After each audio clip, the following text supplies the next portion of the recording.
আসসালামু আলাইকুম রহমতুল্লাহ। আলহামদুলিল্লাহ, আজকে আসলাম টিপ টিপ বৃষ্টির মাঝে মাছ ধরার একটা কৌশল। এখানে আমরা পুষ্কুনি থেকে আমার অনেক ভাই বাদাররা, আপনি জাকি জাল বলেন, কনি জাল বলেন, যার যেইটা যেইভাবে চিনেন, এই জাকি জাল আমাদের এলাকায় বলে কনি জাল দিয়ে মাছ ধরা হইতেছে। আলহামদুলিল্লাহ, অনেক সুন্দর মাছ ধরার পরিবেশ এবং জালের মিলে প্রত্যেক খেয়ে খেয়ে মাছ আসতেছে। অবশ্যই আপনারা বলতে পারেন এই পুষ্করিণীটা কোন জায়গা বা কোন গ্রাম। এটা হচ্ছে ব্রাহ্মণবাড়িয়া জেলা কসবা থানার শাহপুর গ্রামের পুষ্করিণী, বিশাল বড় পুষ্করিণী। আর এই টিপ টিপ বৃষ্টির মিজে মাছ ধরার স্বাদই অন্যরকম, অন্য একটা ফ্লিক্স মনের মধ্যে আসে।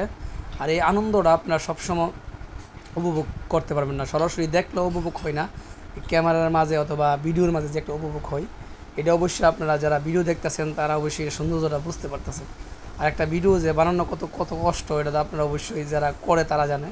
তো আপনারা দোয়া করবেন, আরও সুন্দর সুন্দর ভিডিও দেবো। আমার ভিডিওটা লাইক শেয়ার দিবেন বেশি বেশি, যার পছন্দ হয় সে লাইক শেয়ার দিবেন, আমাকে কমেন্টে জানাবেন। আসসালামু আলাইকুম।